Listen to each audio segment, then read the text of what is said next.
Hello, Keith. Hello, Greg. Welcome to our studio that's not our studio. This is a new space. Yeah. I'm excited to christen this space. We are in the Rogers Man Cave. Yes, the Rogers. And we're trying to christen this spot. So this is good. Yeah, welcome. It's a very empty looking space. Yes. I understand you've got a do it yourself. No, you're not a do it yourself project. No. You are. I'm actually getting some help. So we're going to have some painting done in this man cave. All right. So picture of whatever you want to picture. A big empty room. A big empty room with two. You got it? Two guys with a microphone. Here we go. That's what we're doing. Yeah. So if you're just joining us for the first time, we are here to have a little fodder. We're here to have a little fun. We're here to, try something new. Every couple weeks, it seems that we're able to have that pattern going now and add a little value to your lives potentially and have some fun and think about some things that maybe you would not have thought of without this podcast. Indeed. It's really just a couple of friends getting together to talk about what we're listening to, what we're seeing movies, reading, things that we're learning, and a way for us to share some of that knowledge and banter and fodder with you. So this week we are talking about questions. Yeah. So I have some for you. Okay. Or kind of. I guess as we get started here, we like podcasts. Obviously, we're doing one, but I came across the top 10 best podcasts of this past year. We're getting to that time of the year, right, where the lists are going to start coming. The top, lists. the worst, the best, etc. So some top podcasts. This is according to Time Magazine. I actually have a couple lists here.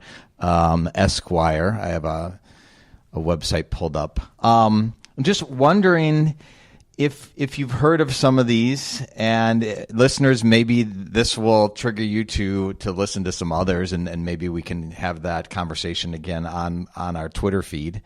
Have you heard of Serial, Mr. Long? Have you heard of it? I have. Yeah. And I have not listened yet, but my wife just completed listening.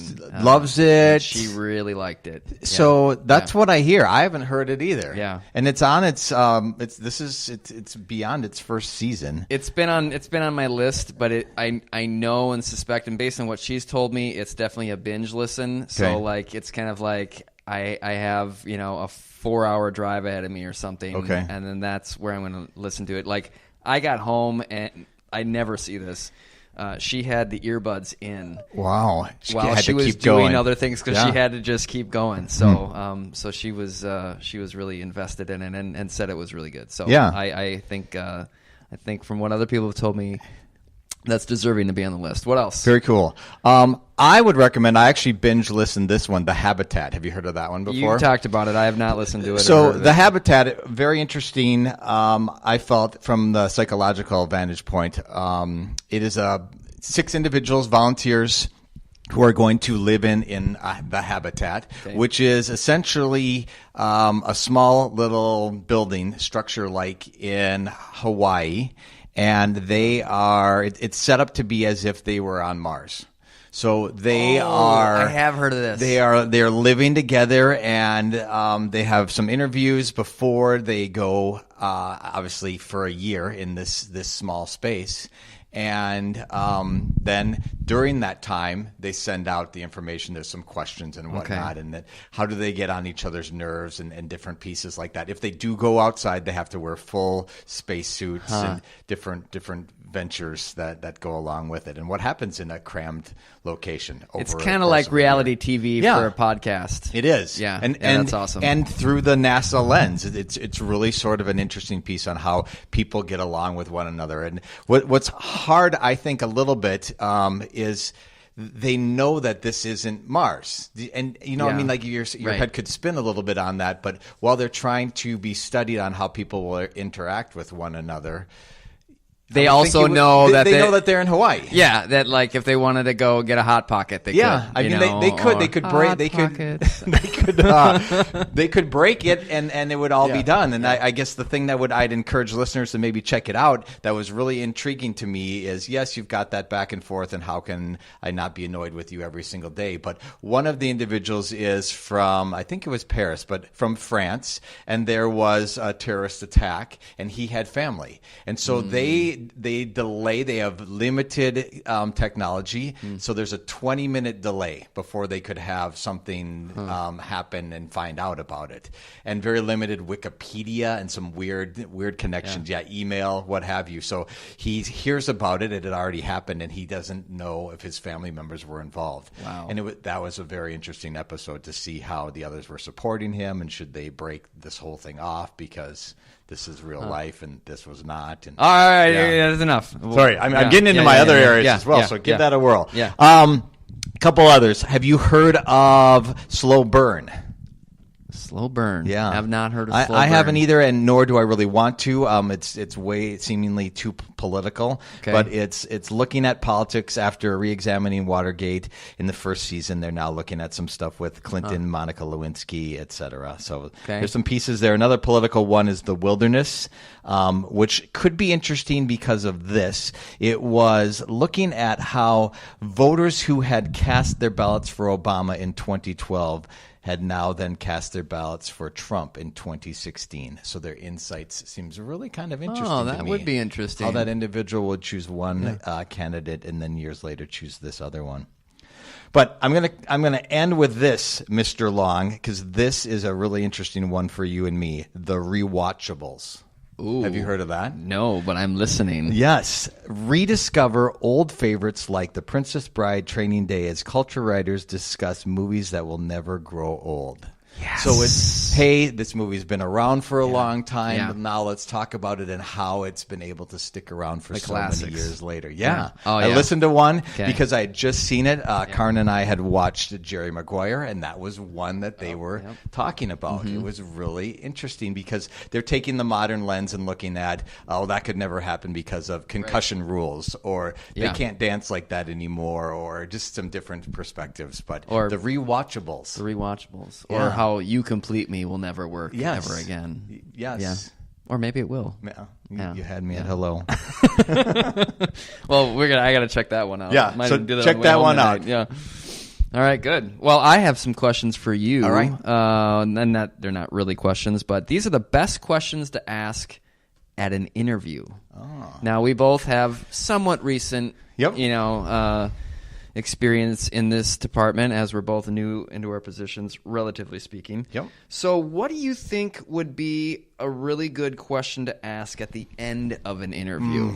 I just was, again, looking at some of this. According to Glassdoor.com, there are 8 that you have to ask at the end of an interview. And I'm just curious if you could name one.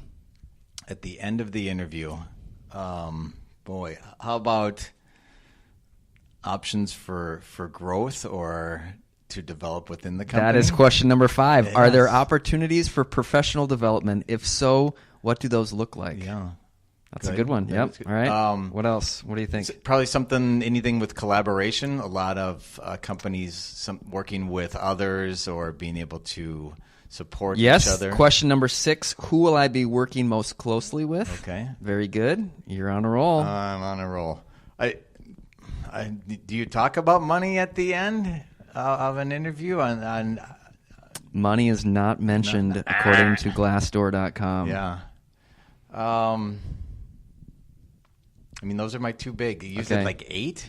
Yeah, those were number 4. Like 4 and 6 or something? Those are actually number 5 and 6. Okay. The question number 1, what do the day-to-day responsibilities of the role look like? Something about training then? Anything about what kind of training will I think, no, that one's not.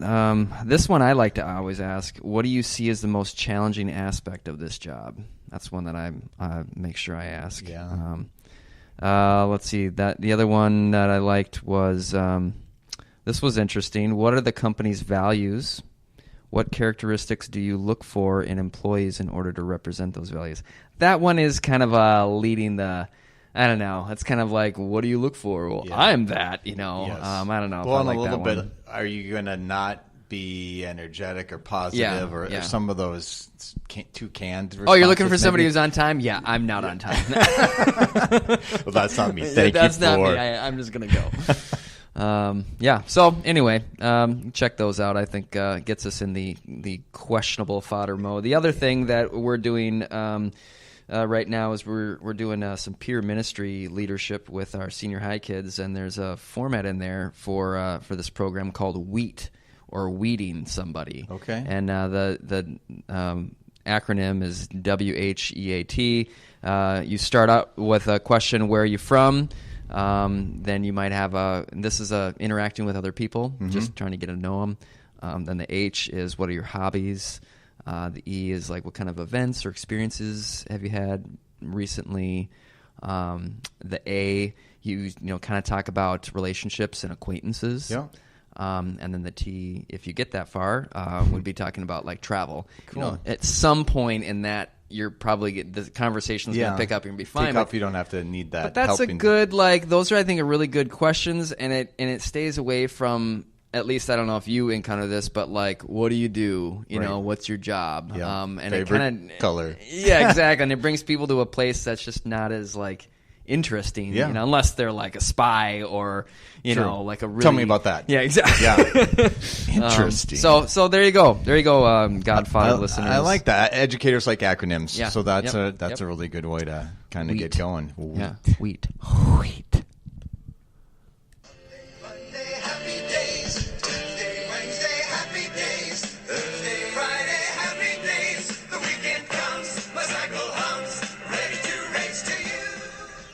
So some happy days, Mr. Long. Tell me about your good old days that are recently. Well, over Thanksgiving, we had a chance to watch a movie with the kids, and we got them initiated on Home Alone. Oh, good for you. Macaulay I'm Culkin. proud of you. It was really, really fun. Yep. They were giggling, especially right at the end, and all the physical comedy stuff.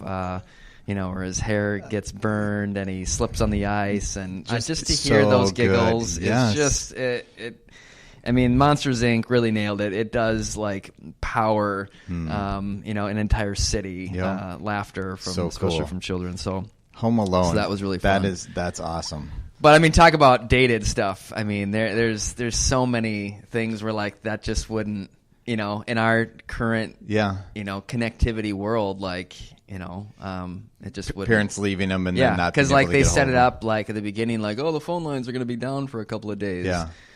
So they're not able to actually talk with them. Well, you wouldn't be able to really do that. Yeah. Because of Even cell the phones. second one, also excellent, Right. but similar things with cell phones and such. Yeah. It's just not going to happen. Right.